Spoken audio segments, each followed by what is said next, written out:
passagem desta semana pelo semáforo político, condução segura, sem tremores, esperemos, depois desse sismo de 4.7 que abalou a grande Lisboa. E com o PS a pôr aqui um travão à moção de censura que o Chega ameaça levar a cabo contra o Governo, Luís. Sim, a Vanessa André Ventura fez esse ultimato ao Primeiro-Ministro, caso Luís Montenegro não desse explicações até esta tarde sobre a empresa da mulher e dos filhos, que pode alegadamente beneficiar com a Lei dos Solos. Ora, iria avançar desde logo com essa iniciativa no Parlamento, mas agora já alargou o prazo para amanhã à hora de almoço. Entretanto, a Judite, o líder do Chega, vê a moção condenada à partida desde logo pelo PS. O líder do Chega vê a moção condenada, Luís, porque está condenada, porque não devia sequer nascer, portanto, está condenada a morrer. O André Ventura é aquele clássico caso da fuga para a frente. No caso, o desespero é tanto que já é fuga para cima. Já ninguém lembrar-se-ia de uma moção de censura nesta altura do campeonato. Foi preciso arranjar uma desculpa esfarrapada, que é esta da imobiliária. Mas enfim, quer dizer, eu percebo que de facto André Ventura esteja preocupado, de facto, as coisas têm-lhe corrido particularmente mal. Eu estava já não me recordava quanto é que André Ventura tinha perdido nas sondagens entre as sondagens, as eleições legislativas e as europeias. Porque nós ficamos sempre com aquela história de teve 1.100.000 votos. Teve, mas depois teve 300.000 nas europeias. Portanto, foram 700.000 votos mais que desapareceram. Ou seja, os votos em partidos de dito protesto desaparecem com muita facilidade. Tanto aparecem como desaparecem. E se continua assim, desaparece. E não é mais do que todas as trapalhadas de malas e coisas bem piores e bem mais graves, que são de indivíduos, o que se pode perceber que foram todos muito mal escolhidos, alguns foram mal escolhidos, não todos, claro, alguns foram mal escolhidos, mas é uma questão dos indivíduos. Outra coisa é quando a turba, que é aquele grupo parlamentar, se comporta como se comporta, o que implica que alguns que não têm culpa nenhuma vão no bolo. O que interessa é que, no cômputo geral, a imagem que existe é de um partido a quem muitas das pessoas que confiaram o seu voto, o tal 1.100.000 que confiou, muitos desses não são nem de direita radical, nem de extrema-direita, nem acreditam na castração química, não acreditam em nada disso.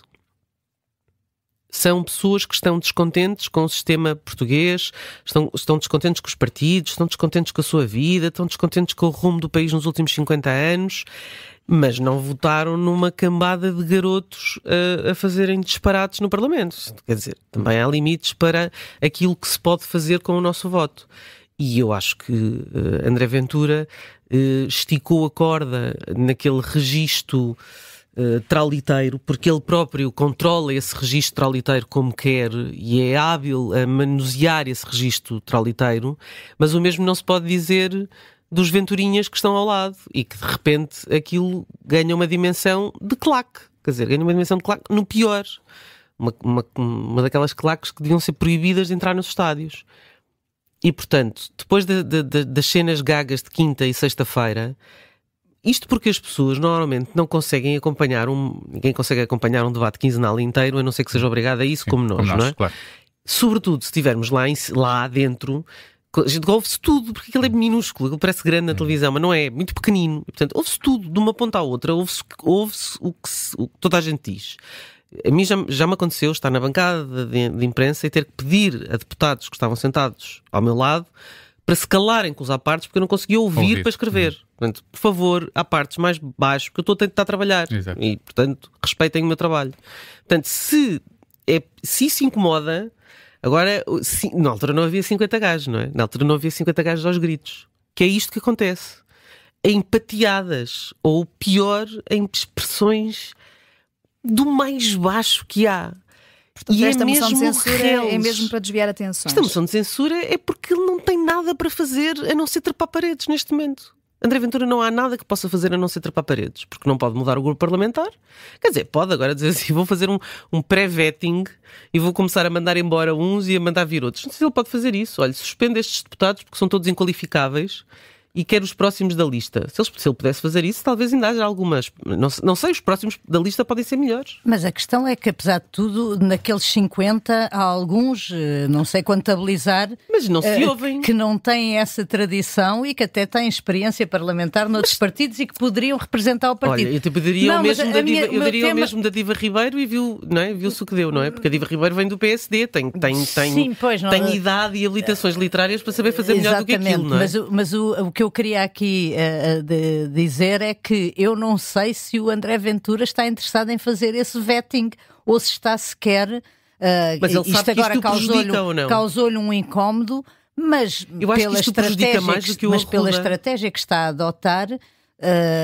para uma pessoa não parece vindo de uma pessoa inteligente, não é? Certo. Não, a fuga para a frente. Se há alguém que controla aqueles deputados é André Ventura. Portanto, se lhes quisesse dar uma outra instrução, daria. E não tem dado. Pois, eu acho que criou um monstro, não é? E agora, de repente, os monstrinhos têm vida própria. Porque André Ventura é altamente... Mas ainda assim calavam-se se ele mandasse. Sim, claro. O que eu digo é, André Ventura é um coreógrafo, não é? Portanto, faz aquela coreografia dele próprio, dos outros, e aquilo tudo corre exatamente segundo um determinado guião. Atenção que se nós olharmos para outros partidos populistas na Europa, também há palhaçadas no Parlamento Europeu, como sabemos. Mas não são deste nível, são coisas piores, no sentido políticas, de densidade política. Isto é só má educação. São só mal educados. Em enfim, noutros tempos estariam a levar com chineladas e bengaladas e com coisas atiradas de um lado para o outro no Parlamento. Isto agora já não há. Quanto à moção de censura em si, muito brevemente, Luís Montenegro não tem que dar explicações de coisa nenhuma. André Ventura sabe disso muito bem. Pedro Nuno Santos ainda sabe melhor, que também diz que Luís Montenegro não responde aos jornalistas. Respondeu a ele próprio, Pedro Nuno Santos. Não sei se isso foi pouco útil no último debate quinzenal. Nós achamos que o debate quinzenal até foi bastante esclarecedor. Eu não preciso que Pedro Nuno Santos faça o meu trabalho e venha dizer que o Primeiro-Ministro não responde aos jornalistas. Isso sou eu que digo ao Primeiro-Ministro, não é Pedro Nuno Santos. Portanto, agradeço, mas esse trabalho eu não preciso. O que eu preciso é que Pedro Nuno Santos diga a verdade. Uma moção de censura agora é só ridículo. Custa-me dizer isto estando como líder da oposição, custa-me, mas é verdade. E a melhor maneira, o Chega está-se a tornar o pior inimigo do Partido Socialista. E Pedro Nuno Santos tinha uma forma de acabar com isto rapidamente, quer dizer, André Ventura está a fazer esta figura triste e escusada porque está apertado, porque é óbvio que não faz sentido nenhuma moção de censura, nem faz sentido falar, ainda para mais para quem tem o passado que Pedro Nuno Santos tem, de ter sido acusado que tinha um carro não sei o quê e que o pai tinha uma coisa e que havia dinheiro e... Para quem tem esse passado, mais valia dizer assim, Luís Montenegro não tem explicações nenhumas a dar. Certo, é que já há aqui um precedente que é um secretário de Estado que acabou por cair por causa desta lei dos solos. Mas isto não sei que não há comparação possível. Mas é isso que eu queria questionar. Eu só ainda não consegui perceber a ligação. Eu ouço lei dos solos e, o meu tio e o Teco não conseguem... Porque eu não percebo qual é a ligação entre a lei dos solos e ter uma imobiliária. Não consigo entender. Deixa-me já agora então questionar. Não é uma imobiliária, era uma empresa de consultoria onde cabe o setor imobiliário. Mas se não conseguisse explicar essa ligação, porque eu vejo jornalistas a fazer essa explicação, mas é a altura em que eu me perco. Sim. Sou eu agora. Agora és tu. Não, só porque os casos estão ligados e de facto eu acho que... E isto é uma reflexão, quer dizer, muitas vezes também para nós é fácil estarmos aqui a bater no Chega, que é o suspeito do costume, e não fazemos também uma reflexão sobre aquilo que noticiamos, como é que noticiamos e que consequências é que tiramos e que coisas é que misturamos umas com as outras. Há aqui um caso de uma demissão de um secretário de Estado que teve, eu já o disse aqui, manifesta falta total de bom senso. Porque assim abriu 2 empresas imobiliárias, das quais ele fazia parte enquanto estava no governo. Pois. Independentemente de ainda por cima estar a legislar sobre a matéria da lei dos solos, mesmo que não estivesse e que fosse noutro ploro qualquer. não é básico, devia estar no livro de instruções de qualquer pessoa que vai assumir funções governativas, que não é o momento para estar a abrir empresas nenhumas e muito menos imobiliárias. Mas confessa uma coisa, quando ouves a lei dos solos e as imobiliárias, dá-te vontade de ir abrir uma imobiliária. Eu tenho certeza que é o jackpot. Sim. Só pode. Eu vou abrir uma imobiliária já agora, a seguir, quando for embora. Mas em todo o caso, eu acho que o que eu acho que é fundamental é não misturar as coisas, porque houve de facto um caso que resultou numa demissão, justamente, e a partir daí já ouvimos duas histórias. Uma, que o secretário de Estado que veio a seguir, que por acaso foi autarca, que no âmbito das suas funções autárquicas contratou um escritório de advogados onde era sócio o atual primeiro-ministro, quando não era nem primeiro-ministro nem presidente do PSD, e que então isto é um caso de altíssima suspeição. E agora vem esta questão de uma empresa... Mas eu acho que o PS não vai querer falar de escritórios de advogados, porque os partidos fazem todos isto, sim, não é? Portanto, sim, mas, não falar sobre isso. Mas o tema é assim, o primeiro-ministro era advogado na sua vida particular. Mas o problema é ser o ajuste direto. Sim, também, mas isso é uma prática que todas as autarquias têm em relação a muitas atividades, incluindo, sobretudo, a contratação de advogados, primeiramente, não só as autarquias, mas também o governo, com os grandes escritóririos de advogados. Nomeadamente porque tem pressa. Exatamente, e porque não há juristas, exato, e porque não há juristas com a mesma capacidade de dar resposta aos problemas que se vão colocando, como eles existem no setor privado, e por isso é que há recurso aos advogados.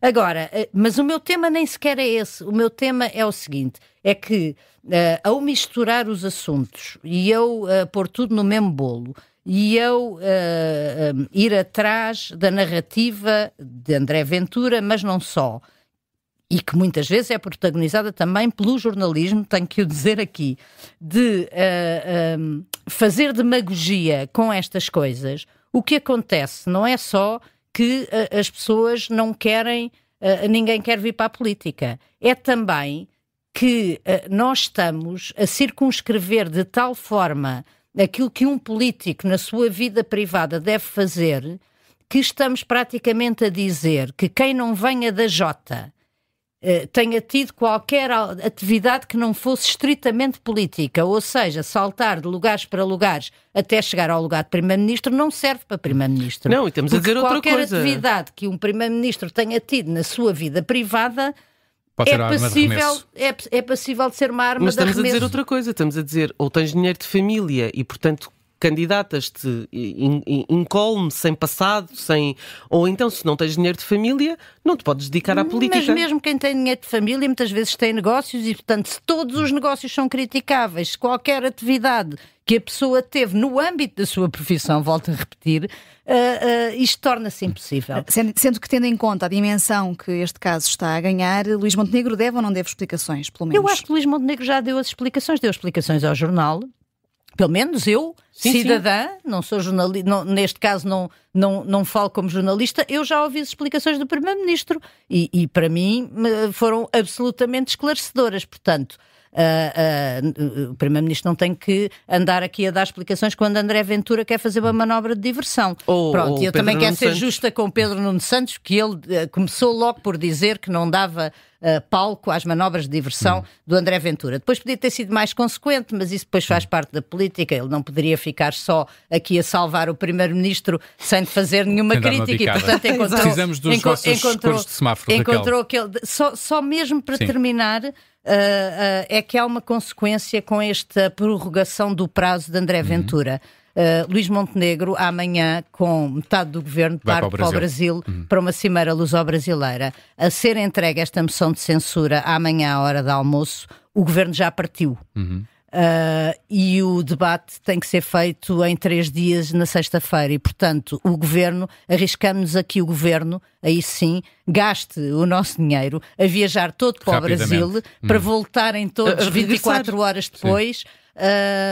sem fazerem o trabalho que teriam para fazer lá, para uma moção de censura que não vai passar. Portanto, a minha nota, e aqui abrange também algum jornalismo, é uma nota, um sinal vermelho para aquilo que estamos para o que se está a tentar limitar aquilo que pode ser a atividade de um político. Judite, o teu sinal também? É um vermelho também. 2 vermelhos para fechar este semáforo político. Está de regresso amanhã.